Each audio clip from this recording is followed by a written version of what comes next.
Senior నటుడు Rajendra Prasad stage ఎక్కి mic తీసుకుంటే చాలు నోటికి అడ్డు అదుపు లేకుండా పోతోంది. ఎస్వి కృష్ణారెడ్డి బర్త్డే సందర్భంగా నిర్వహించిన వేడుకల్లో కమెడియన్ అలీని ఉద్దేశిస్తూ బూతు పదం మాట్లాడారు.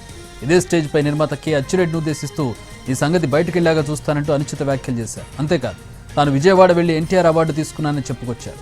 ఆ సమయంలో చప్పట్లు కొట్టకుండా కామ్గా ఉండేసరికి బుద్ధుందా లేదా, బ్రెయిన్ పోయిందా అని సినీ ప్రముఖులను అన్నారు రాజేంద్ర ప్రసాద్. అంటే క్షమించాలి, ఇలా ఉంటుందని మీరందరూ వస్తున్నారని నిన్న గనక అచ్చన నీ సంగతి బయటికి వెళ్ళక చూసుకుందాం. మనం ఎప్పుడూ ఉన్నదే కదా.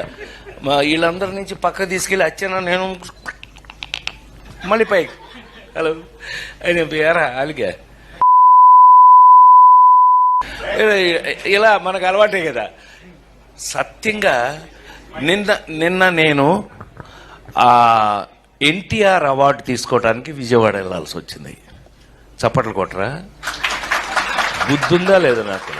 ఎన్టీఆర్ అవార్డు అని చప్పట్లు కొట్టరా? ఏంటి బ్రెయిన్ పోయిందా అందరికి? సిగ్గులేనట్లు లెక్క. మిస్ అయ్యాను అంటే క్షమించాలి, ఇలా ఉంటుందని మీరందరూ వస్తున్నారని నిన్న గనక అచ్చన నీ సంగతి బయటికి వెళ్ళక చూసుకుందాం. మనం ఎప్పుడూ ఉన్నదే కదా. వీళ్ళందరి నుంచి పక్క తీసుకెళ్ళి అచ్చన నేను మళ్ళీ పైకి హలో అయినా పేరా అలిగా ఇలా మనకు అలవాటే కదా. సత్యంగా నిన్న నేను ఎన్టీఆర్ అవార్డు తీసుకోవడానికి విజయవాడ వెళ్ళాల్సి వచ్చింది. చప్పట్లు కొట్టరా? బుద్ధుందా లేదా నాకు? ఎన్టీఆర్ అవార్డు అని చప్పట్లు కొట్టరా? ఏంటి బ్రెయిన్ పోయిందా అందరికి?